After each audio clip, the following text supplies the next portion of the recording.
നമ്മൾ Kerala ഗവേണൻസിന്റെ first class ആണ്, അതുകൊണ്ട് തന്നെ പ്രധാനപ്പെട്ട ബേസിക് ആയിട്ടുള്ള കുറച്ച് ചോദ്യങ്ങളാണ് നമ്മൾ പറയുന്നത്, സ്റ്റാർട്ടിംഗ് ആയതുകൊണ്ട് കേട്ടോ. പൊതുഭരണത്തെ കുറിച്ച് നമ്മൾ പറഞ്ഞു കഴിഞ്ഞു. ഇത് SCRT യിലുള്ള ഒരു പോയിന്റ് ആണ്, മുമ്പ് PSC ചോദിച്ചാണ്. പൊതുഭരണം എന്നാൽ ഗവൺമെന്റ് ഭരണത്തെ സംബന്ധിക്കുന്നതാണ് അല്ലെ. ഇതാണ് നമ്മൾ ക്ലാസ് കട്ടാതിന് മുമ്പ് നേരത്തെ പറഞ്ഞ കാര്യങ്ങൾ. അത് N. ഗ്ലാഡൻ ആണ്, നിങ്ങൾ ആരും മറക്കില്ല. ഇനി ഉറപ്പായിട്ടും VFAക്ക് വന്നാൽ നിങ്ങൾക്ക് കിട്ടും. പൊതുഭരണം എന്നാൽ ഗവൺമെന്റ് ഭരണത്തെ, ഗവൺമെന്റ് ഗ്ലാഡൻ കിട്ടും. പിന്നീട് SCRT യിലുള്ള ഒരു പോയിന്റ് മുമ്പ് VO എക്സാം 2019 ചോദിച്ചാണ്, നിങ്ങൾ രാഷ്ട്രീയത്തിൽ സജീവമായി ഇടപെടാതിരിക്കുന്നതിന്റെ പരിണിത ഫലം നിങ്ങളെക്കാൾ മോശമായവർ നിങ്ങളെ ഭരിക്കും എന്നതാണ് അല്ലെ. ഇത് പ്ലാറ്റോയുടെ വാക്കുകളാണ്. നമ്മൾ പ്ലാറ്റോയെ കുറിച്ച് 2-3 കാര്യങ്ങൾ പറഞ്ഞു. എന്താ പറഞ്ഞത്? പ്ലാറ്റോയുടെ ഗുരുവാണ് സോക്രട്ടീസ് എന്ന് പറഞ്ഞു. അതുപോലെ തന്നെ പ്ലാറ്റോയുടെ ശിഷ്യനാണ് അരിസ്റ്റോട്ടിൽ, അരിസ്റ്റോട്ടിലിന്റെ ശിഷ്യനാണ് അലക്സാണ്ടർ. ഇത് മൂന്നും നിങ്ങൾ നോട്ട് ചെയ്ത് വെക്കണം, ആ ഒരു ശ്രേണി കേട്ടോ. അരിസ്റ്റോട്ടിലിനെ കുറിച്ച് ചോദ്യം വന്നിട്ടുണ്ട്. എന്താ ചോദിച്ചത്? രാഷ്ട്രതന്ത്ര ശാസ്ത്രത്തിന്റെ പിതാവ് അരിസ്റ്റോട്ടിലാണ് അല്ലെ. അദ്ദേഹത്തിന്റെ ഗുരു പ്ലാറ്റോ ആണ്, അദ്ദേഹത്തിന്റെ ശിഷ്യൻ അലക്സാണ്ടർ ആണ്. Father of biology, father of political science, father of zoology, ഇതൊക്കെ ഇദ്ദേഹമാണ് അറിയപ്പെടുന്നത് അല്ലെ. ഇദ്ദേഹത്തിന്റെ കൃതിയാണ് പൊളിറ്റിക്സ് അല്ലെ. ഫാദർ ഓഫ് പൊളിറ്റിക്കൽ സയൻസ് എന്ന് കേൾക്കുന്ന നിങ്ങളുടെ മനസ്സിലേക്ക് പൊളിറ്റിക്സ്, രാഷ്ട്രത്തെ സമഗ്രമായി വിശകലനം ചെയ്ത ആദ്യ വ്യക്തിയാണ് യഥാർത്ഥത്തില് അരിസ്റ്റോട്ടിൽ. നോക്കൂ, അരി ആഹാരം കഴിക്കുന്നവർ പൊളിറ്റിക്സിനെ ഇഷ്ടപ്പെടണം എന്ന് ആലോചിക്കട്ടോ. അരിയാണ് പൊളിറ്റിക്സിന്റെ ആള് കേട്ടല്ലോ, മനസ്സിലുണ്ടാവണം. അരിയാണ്, അരി നമ്മളൊക്കെ അരിയാഹാരം കഴിക്കുന്നവരാണ് അല്ലെ. അപ്പൊ അരിസ്റ്റോട്ടില്, അദ്ദേഹത്തിന്റെ ഗുരു പ്ലാറ്റോ, അരിസ്റ്റോട്ടിലിന്റെ ശിഷ്യൻ അലക്സാണ്ടർ ചക്രവർത്തി. മറക്കേണ്ട കഥകളൊക്കെ നമുക്ക് വേൾഡ് ഹിസ്റ്ററിയിലൊക്കെ പിന്നീട് എപ്പോഴെങ്കിലും പഠിക്കട്ടോ, അടുത്ത LDC എക്സാമിനൊക്കെ. കാരണം ഇതൊക്കെ SCRT യിലുണ്ട്, ഇവരെ കുറിച്ചൊക്കെ പഠിക്കാൻ. ഓക്കെ, ഇപ്പൊ തൽക്കാലം VFAക്ക് പോകുമ്പോൾ ജസ്റ്റ് ഈ കാര്യങ്ങൾ പൊതുഭരണം എങ്ങനെ വന്നു എന്ന് പറയാൻ വേണ്ടിയിട്ടാണ് ഞാൻ പറഞ്ഞത്. അവിടെ അഡ്മിനിസ്ട്രേഷൻ എന്ന പദം, പൊതുഭരണം എന്ന് പറയുമ്പോൾ പബ്ലിക് അഡ്മിനിസ്ട്രേഷൻ ആണല്ലോ, അത് വന്നത് ലാറ്റിൻ എന്നാണെന്ന കാര്യം കൂടി ഒന്ന് ഓർത്ത് വെച്ചേക്കാം. ചിലപ്പോൾ സ്റ്റേറ്റ്മെന്റ് ആയിട്ട് ചോദിക്കാം. പൊതുഭരണം എന്നാൽ ഗവൺമെന്റ് ഭരണത്തെ സംബന്ധിക്കുന്നതാണ്, ഗ്ലാഡന്റെ വാക്കുകളാണ്. ക്ലിയർ ആണല്ലോ? ക്ലിയർ ആണ്. അപ്പൊ സ്പാ എന്ന കോഡ് മറക്കണ്ട. Socrates, Plato, Aristotle, then Alexander. Clear ആണോ? സ്പാ എന്ന ട്രിക്ക് പോലെ ഒന്ന് പഠിച്ചു വെച്ചാൽ മതി. ഓക്കെ, അപ്പൊ പോളീസ് എന്ന വാക്കിനർത്ഥം നഗരരാഷ്ട്രം എന്നാണ്. അങ്ങനെ പൊളിറ്റിക്സ് കേട്ടോ. ഇദ്ദേഹം ഈ പറയുന്ന അരിസ്റ്റോട്ടിൽ, അദ്ദേഹത്തിന്റെ കൃതിയായ പൊളിറ്റിക്സ് രാഷ്ട്രത്തെ സമഗ്രമായി വിശകലനം ചെയ്ത ആദ്യത്തെ കൃതി. ഓക്കെ ആണല്ലോ? ഇനി PSC പരീക്ഷയ്ക്ക് വരുന്ന ഇതുമായി ബന്ധപ്പെട്ട GKയിലെ ചോദ്യങ്ങൾ ഞാനിവിടെ കൊടുത്തിട്ടുണ്ട്. ചുമ്മാ നിങ്ങൾ ഇമ്പോർട്ടന്റ് ആയ പേരുകൾ ബൈഹാർട്ട് പഠിക്കാൻ ശ്രമിക്കണം കേട്ടല്ലോ. പബ്ലിക് അഡ്മിനിസ്ട്രേഷനെ കുറിച്ചാണ് പറയുന്നത്. അപ്പൊ പബ്ലിക് അഡ്മിനിസ്ട്രേഷൻ എന്ന് പറയുന്ന ആശയം ലോകത്ത് വരുന്നത് എവിടുന്ന് ചോദിച്ചാൽ സ്വാഭാവികമായിട്ടും ലോകത്തിന്റെ ഒരു ഗവൺമെന്റ് എന്ന രൂപത്തിൽ ഇപ്പൊ മുന്നോട്ട് പോകുന്ന നമ്മുടെ ചേട്ടൻ ട്രംപേട്ടൻ, അദ്ദേഹത്തിന്റെ നാട് അമേരിക്കയാണ്. ക്ലിയർ ആണല്ലോ? അപ്പൊ അത് കിട്ടും.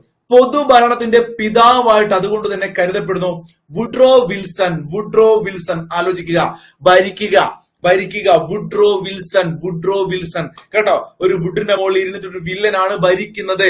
ആരാണ് ഭരിക്കുന്നത്? ഒരു വുഡിന്റെ മുകളിൽ ഇരുന്നിട്ട് ഒരു വില്ലൻ. പൊതുഭരണം, വുഡിന്റെ മുകളിൽ ഇരിക്കുന്ന വില്ലൻ. പൊതുഭരണം, വുഡിന്റെ മുകളിൽ ഇരിക്കുന്ന വില്ലൻ. പൊതുഭരണം, വുഡിന്റെ മുകളിൽ ഇരിക്കുന്ന വില്ലൻ വുഡ്രോ വിൽസൺ. പൊതുഭരണം എന്ന് കേൾക്കുമ്പോൾ വുഡിന്റെ മുകളിൽ ഇരിക്കുന്ന വില്ലൻ. അങ്ങനെയാണെങ്കിൽ ഇന്ത്യയിലെ പൊതുഭരണം കേൾക്കുമ്പോൾ ആപ്പിൾ കടിച്ചുകൊണ്ടിരിക്കുന്ന ചേട്ടൻ, ആപ്പിൾ കടിക്കുന്ന ചേട്ടൻ വേണമെങ്കിൽ മോദിജി ആലോചിക്കാം. ഒരു ആപ്പിള് പോൾ ചെയ്തിട്ടില്ല, അദ്ദേഹത്തെ തെരഞ്ഞെടുക്കാൻ വോട്ട് ചെയ്ത് പോള് ചെയ്യുന്നു. ആപ്പിൾ കടിച്ചിരിക്കുന്ന ചേട്ടനെ ബായി പറഞ്ഞുകൊണ്ട് വേണമെങ്കിൽ വിടട്ടോ. ആപ്പിൾ ബേ പഠിച്ചു വെക്കണം 2 പേരുകൾ. വുഡ്രോ വിൽസൺ, പൊതുഭരണത്തിന്റെ പിതാവ്. നമുക്ക് വുഡ്രോ വിൽസനെ കുറിച്ച് വേൾഡ് ഹിസ്റ്ററിയുടെ ക്ലാസ്സിൽ കൃത്യമായിട്ട് പറയും കേട്ടോ. ഇപ്പൊ ജസ്റ്റ് പേര് പഠിക്കുക, വുഡ്രോ വിൽസൺ. ഇന്ത്യയിലേക്ക് വന്നാൽ കഴിഞ്ഞ 2 വർഷം മുമ്പ് ചോദിച്ച ക്വസ്റ്റ്യൻ ആണ്. ആപ്പിൾ ബേ പേര് പഠിക്കണം. മഞ്ഞക്കടൽ കൊടുത്തത് നിർബന്ധമായും പഠിക്കേണ്ട പേരാണ് വുഡ്രോ വിൽസൺ. ഇത് നിങ്ങൾ പഠിച്ചില്ലെങ്കിലും കുഴപ്പമില്ല. ആധുനിക പൊതുഭരണത്തിന്റെ പിതാവ്, ആധുനികമാണ്. പൊതുഭരണത്തിന്റെ പിതാവ് വുഡ്രോ വിൽസൺ ആണെങ്കിൽ ആധുനികമാരാണ് ഡ്വിറ്റ് വാൾഡോ. നോക്കൂ, ആദ്യം നമ്മൾ പഠിച്ചത് പൊതുഭരണം, ഒരു വുഡിന്റെ മുകളിൽ ഇരിക്കുന്ന വില്ലൻ. എന്നാൽ ആധുനിക എന്ന് കേൾക്കുമ്പോൾ വാളും പിടിച്ചിരിക്കുന്ന ചേട്ടനാണ്. വാള് പിടിച്ചിരിക്കുന്നു. നോക്കൂ, പൊതുഭരണത്തിന്റെ പിതാവ് വുഡിന്റെ മുകളിൽ ഇരിക്കുന്ന വില്ലനാണെങ്കിൽ ആധുനിക പൊതുഭരണത്തിന്റെ പിതാവ് ആരാണ്? വാള് പിടിച്ചിരിക്കുന്ന ചേട്ടൻ വാൾഡോ. പേര് പഠിച്ചല്ലോ, വാൾഡോ. അങ്ങനെയാണെങ്കിൽ ആപേക്ഷിക പൊതുഭരണത്തിന്റെ പിതാവ് FW റിക്സ് ആണ്. അതും ജസ്റ്റ് ഒന്ന് വായിച്ചു പോവുക. റിക്സ് ആപേക്ഷികം. FWR എന്ന് പഠിച്ചേ. FW റിക്സ് ഒന്ന് കമന്റ് ചെയ്ത് പോണേ. ലൈവിൽ ഇരിക്കുന്നു കേട്ടോ. പ്രിയങ്ക ദൃശ്യം ഞാൻ കാണുന്നുണ്ടോ കമന്റ്? യെസ്. ഇനി 2 വർഷങ്ങളാണ് ഏറ്റവും പ്രധാനപ്പെട്ടത്. ഞാനിവിടെ ബോക്സിലാക്കാം. 54 മക്കളെ. 1954 അല്ലെ. നിങ്ങൾക്ക് UGC ഒക്കെ വന്ന 53 നിങ്ങൾക്ക് ഓർമ്മയുണ്ടാവും. അല്ലെ? നെഹ്റുവാണ് ഇന്ത്യ ഭരിക്കുന്നത്, നിങ്ങൾക്ക് അറിയാം 54. ആ സമയത്ത് Indian institute of public administration രൂപീകരിച്ചു, അല്ലെങ്കിൽ ഒരു കേന്ദ്രം വരുന്നു, ആ ഒരു സ്ഥാപനം വരുന്നു. Indian institute of public administration ഏത് വർഷം വന്നു? പഠിച്ചു വെക്കണം, ബൈഹാർഡ് ചെയ്യണം. 1954. ഇന്ന് ഞാനൊരു 10-20 വർഷങ്ങൾ പഠിപ്പിക്കും, അതെല്ലാം പഠിക്കണേ. ക്ലാസ്സിനകത്ത് 1 മണിക്കൂർ നമുക്ക് പഠിക്കാം, കറണ്ട് കട്ടാവില്ല കേട്ടോ. അപ്പൊ 54 എല്ലാവരും പഠിച്ച് Indian institute of public administration. ഇത് PYQ കൂടിയാണ്, PYQ ആണ്. ഇതിന്റെ ആസ്ഥാനം ന്യൂഡൽഹിയാണ്. വർഷം പഠിച്ചോ? 54 ന്യൂഡൽഹി. ഡിഗ്രി ലെവൽ എക്സാമിന് ചോദിക്കാറുണ്ട്. ഇനി അടുത്തത് ഈ കഴിഞ്ഞ 2024 ചോദിച്ച ചോദ്യമാണ് ബാംഗ്ലൂരിനെ കുറിച്ച്. ചോദ്യം ഇതാണ്, പബ്ലിക് അഫയേഴ്സ് സെന്ററിന്റെ ആസ്ഥാനം എവിടെയാണ്? PYQ ആണ്. Public affairs centre. നിങ്ങൾ എന്ത് ചെയ്തും? നിങ്ങൾ ന്യൂഡൽഹി എഴുതും. ഇത് രണ്ടും ഞാൻ ബോക്സിലാക്കി വെക്കുന്നു. എന്താണ് വ്യത്യാസം? Indian institute of public administration, നോക്കൂ, ആ ഭരിക്കുന്ന ഒരു സെറ്റപ്പ് ഉണ്ടല്ലോ, അത് ഡൽഹി അല്ലേ പൊതുവെ? അഡ്മിനിസ്ട്രേഷൻ, പ്രധാനമന്ത്രി, രാഷ്ട്രപതി, അല്ലെ, ഇന്ത്യയുടെ സേനകൾ, ഇതെല്ലാം ഇവിടെ ഡൽഹിയാണ്. അപ്പൊ അഡ്മിനിസ്ട്രേഷൻ എന്ന് കേൾക്കുമ്പോൾ ഡൽഹി. എന്നാൽ പബ്ലിക് അഫയേഴ്സിന്റെ ഒരു സെന്റർ ഉള്ളത്, പബ്ലിക് അഫയേഴ്സിന്റെ ഒരു സെന്റർ, ഇതെന്താ വെച്ചാൽ പബ്ലിക് അഫയേഴ്സ് ഇൻഡെക്സ് ഒക്കെ പുറത്തു വിടാറുണ്ട്. ഇതൊക്കെ ഇവരുടെ പണിയാണ്. ഇതാണ് ആ സ്ഥാപനത്തിന്റെ ഫോട്ടോ. അപ്പൊ പബ്ലിക് അഫയേഴ്സ് ഇൻഡെക്സ് ഒക്കെ പുറത്തുവിടുന്ന സ്ഥാപനമാണ് പബ്ലിക് അഫയേഴ്സ് സെന്റർ. അതിന്റെ ആസ്ഥാനം ബാംഗ്ലൂരാണ്. ബോക്സിലാക്കിയിട്ടുണ്ട്, ബാംഗ്ലൂരാണ്. ജസ്റ്റ് വർഷം ഒന്ന് പഠിച്ചാൽ 94. വർഷം പഠിച്ചില്ലെങ്കിൽ കുഴപ്പമില്ല. പബ്ലിക് അഫയേഴ്സ് ഇൻഡെക്സ് പുറത്തുവിടുന്ന സ്ഥാപനമാണ് ബാംഗ്ലൂർ ആസ്ഥാനമായിട്ട് 94 സ്ഥാപിച്ച പബ്ലിക് അഫയേഴ്സ് സെന്റർ. അത് സ്ഥാപിച്ച സമയത്ത് അതിന്റെ ആൾ, അല്ലെങ്കിൽ സ്ഥാപകൻ എന്ന് പറയുന്നത് സാമുവൽ പോൾ ആണ്. സാമുവൽ പോൾ കേട്ടോ, സാമുവൽ പോൾ. അവിടെയും ഒരു പോൾ ഉണ്ട്. നിങ്ങൾ എന്തെങ്കിലും നടപ്പാക്കുന്നതിന് മുമ്പ് നിങ്ങൾ കണ്ട പാവപ്പെട്ടവനും നിസ്സഹായനുമായ ഒരുവന്റെ മുഖം ഓർക്കുക. ഞാനിപ്പോൾ ചെയ്യാൻ പോകുന്നത് ആ പാവപ്പെട്ടവന് എങ്ങനെ സഹായകമാകുമെന്ന് സ്വയം ചോദിക്കുക. അല്ലെ? ഇത് നമ്മൾ എല്ലാവരുടെയും ജീവിതത്തിൽ നമ്മൾ പാലിക്കേണ്ട ഒരു കാര്യം കൂടിയാണ്. എന്ത് കാര്യം ചെയ്യുമ്പോൾ നിങ്ങൾ എന്തെങ്കിലും നടപ്പാക്കുന്നതിന് മുമ്പ് നിങ്ങൾ കണ്ട പാവപ്പെട്ടവനും നിസ്സഹായനുമായ ഒരുവന്റെ മുഖം ഓർക്കുക. ഗവൺമെന്റ് നയങ്ങൾ രൂപപ്പെടുത്തുന്നു, അതാണ് പൊതുഭരണം. ജനക്ഷേമം, നിങ്ങൾ അതിനു വേണ്ടി പ്രവർത്തിക്കാൻ പോവുക. ആര് ഭരിച്ചാലും നിങ്ങളാണ് പ്രവർത്തിക്കുക. ആലോചിച്ച് നോക്കൂ. സാധനങ്ങളും സേവനങ്ങളും ലഭ്യമാക്കും ഈ പൊതുഭരണം എന്ന് ഉദ്ദേശിക്കുന്നത്. ജനകീയ പ്രശ്നങ്ങൾക്ക് പരിഹാരം കാണും നിങ്ങൾ. അപ്പൊ ഇങ്ങനെയൊക്കെ മഹാത്മാഗാന്ധി പറഞ്ഞ ഡയലോഗിനെ കുറിച്ച് പറയുമ്പോൾ നോക്കൂ പിള്ളേരെ, പൊതുഭരണത്തിലൂടെ ഗാന്ധിജി ലക്ഷ്യമിട്ടത് എല്ലാവരുടെയും താല്പര്യ സംരക്ഷണമാണ്. കൂടുതൽ പരിരക്ഷയും പരിഗണനയും വേണ്ടവർക്ക് പ്രത്യേക പരിരക്ഷയും പരിഗണനയും കൊടുക്കണം. സ്ത്രീകൾ എന്ന് പറഞ്ഞാൽ നാടിനകത്ത് ഒരുപാട് ദുരിതം അനുഭവിക്കുന്ന വിഭാഗമാണ്. അവർക്ക് പ്രത്യേക പരിഗണന കൊടുക്കണം. കുഞ്ഞുങ്ങള്, വയസ്സായ ആളുകള്, അതൊക്കെ നമ്മുടെ രാജ്യം കൃത്യമായി അടയാളപ്പെടുന്നുണ്ട്, പറയുന്നുണ്ട്. ഇതൊക്കെയാണ് പൊതുഭരണത്തിന്റെ പ്രത്യേകതകൾ കേട്ടോ. ആലോചിക്കുക. ഗ്രാമസ്വരാജ് എന്ന ആശയത്തിന്റെ ഉപജ്ഞാതാവ് PYQ ആണ് ഗാന്ധിജി. ഗാന്ധിജിയുടെ ഗ്രാമസ്വരാജ് എന്ന ആശയത്തിന് രൂപം കൊണ്ടതാണ് നമ്മുടെ നാട്ടിലെ തദ്ദേശ സ്വയംഭരണ സ്ഥാപനങ്ങൾ. ഓർത്തു വെച്ചേക്കണം. ഒരു ക്വസ്റ്റ്യൻ ഇതാണ് PYQ. അപ്പൊ PYQ ആണെങ്കിൽ ഇതെല്ലാം ഞാൻ നമ്മുടെ പിള്ളേർക്ക് മുമ്പ് കൊടുത്തു. അതുകൊണ്ടാണ് ഞാൻ ഈ രൂപത്തിൽ PYQ തരുന്നത് കേട്ടോ. നമ്മുടെ എക്സാമുകൾക്ക് കൊടുത്താണ്. ഇതെല്ലാം നിങ്ങൾക്ക് എക്സാം എഴുതി നോക്കാം കേട്ടോ.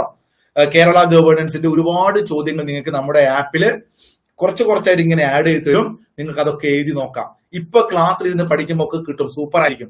പക്ഷെ ഒറ്റക്ക് പരീക്ഷ എഴുതി നോക്കുമ്പോൾ 30 ക്വസ്റ്റ്യൻസ് 50 ക്വസ്റ്റ്യൻസ് എഴുതി നോക്കണം. എന്നിട്ട് 50-ൽ 50 വാങ്ങണേ.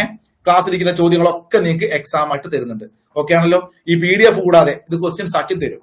അപ്പൊ ഉദ്യോഗസ്ഥ വൃന്ദത്തിന്റെ പ്രവർത്തനപരമായ സവിശേഷത ഏത് എന്ന് ചോദിക്കുകയാണ് കേട്ടോ. അശ്വതി, പൊതുഭരണ ശൃംഖല ചലനാത്മകമാക്കുക. നിങ്ങൾ നാളെ സർവീസ് കയറിയിട്ട് ആലോചിച്ചാൽ മതി. തീർച്ചയായിട്ടും ഗവൺമെന്റിന്റെ എല്ലാ സേവനങ്ങളും ജനങ്ങളിൽ എത്തിക്കുക. തീർച്ചയായിട്ടും രാജ്യത്തിന്റെ ദൈനംദിന ഭരണകാര്യങ്ങൾ നിർവഹിക്കുക. തീർച്ചയായിട്ടും. അപ്പൊ ഇത് നമുക്ക് ഉത്തരം ഏത് എഴുതാം? ഇവയെല്ലാം. ഇവിടെ നമ്മുടെ ടീച്ചർ ഇന്ന് രാത്രി 7 മണിക്ക് ക്ലാസ് വരും. ആരാ ടീച്ചർ? നമ്മുടെ സ്വന്തം ഇംഗ്ലീഷിന്റെ മിസ് സുധി മിസ് കേട്ടോ. ഇംഗ്ലീഷ് സെറ്റ് ആക്കി എടുക്കണേ. ഒരു 10-20 ക്ലാസ്സോട് കൂടി ഇംഗ്ലീഷ് നിങ്ങൾക്ക് ഒരു 6-8 മാർക്ക് വരെ സ്കോർ ചെയ്യാൻ പറ്റുന്ന എല്ലാവർക്കും കേട്ടല്ലോ.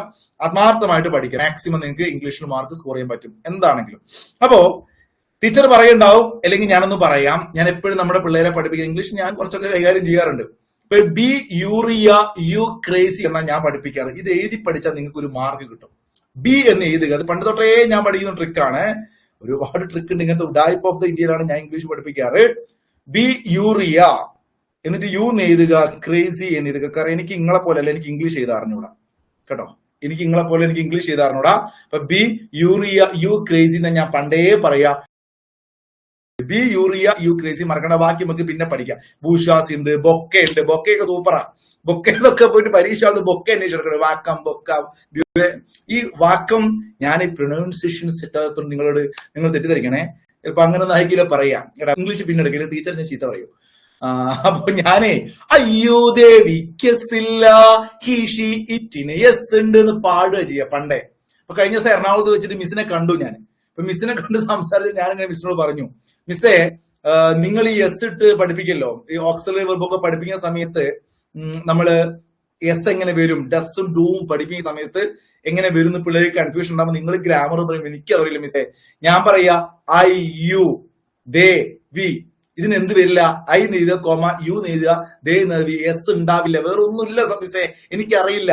ഹി വന്ന ഷീ വന്ന ഇട്ട് വന്ന എസ് ഉണ്ടാവും മിസ്, എങ്കിലേ അറിയൂ. ഞാൻ പണ്ട് മുദ്രാവാക്യം വിളിച്ചത് എനിക്ക് ഓർമ്മയുള്ളൂ, പണ്ടേ മറ്റക്കാരനാണല്ലോ അല്ലെ. അയ്യോ ദേവി കെസില്ല ഹി ഷീ ഇറ്റിന് എസ് ഉണ്ട്. ഇങ്ങനെയാണ് നമ്മൾ പഠിക്കാറ്. നോക്കൂ, അതൊക്കെ നിങ്ങളെ മിസ് പഠിപ്പിക്കും. അയ്യോ ദേവി കെസില്ല ഹി ഷീ ഇറ്റിന് എസ് ഉണ്ട്. ഇനി നിങ്ങൾ സർവീസ് കയറുമ്പോ നിങ്ങള് ഹി ഷീ ഇറ്റിന് എസ് ഉണ്ട് ദിനു പറയുന്നുണ്ട്. എന്റെ പഴയ ബാച്ചുള്ള പിള്ളേർക്കൊക്കെ അറിയാം ആ പാട്ടൊക്കെ. അപ്പോ ശ്രേണീപരമായ സംഘാടനം, സ്ഥിരത. എടാ നിങ്ങൾക്ക് ജോലി പോകൂലടാ, അതാണല്ലോ നമ്മൾ ഇതിന് കഷ്ടപ്പെടുന്നില്ലേ സ്നേഹ. യോഗ്യത അടിസ്ഥാനമാക്കിയ നിയമനം, രാഷ്ട്രീയ നിഷ്പക്ഷത, നിങ്ങൾ എഴുതുന്നു സർവീസ് കയറുന്നു, വൈദഗ്ധ്യം, ഇങ്ങനെയുള്ള കാര്യങ്ങളൊക്കെയാണ് ഈ ഉദ്യോഗസ്ഥ വൃന്ദത്തെ തെരഞ്ഞെടുക്കുന്ന കാര്യങ്ങൾ. ബ്യൂറോക്രസി കിട്ടിയോ? ഒന്ന് കമന്റ് ചെയ്തേ.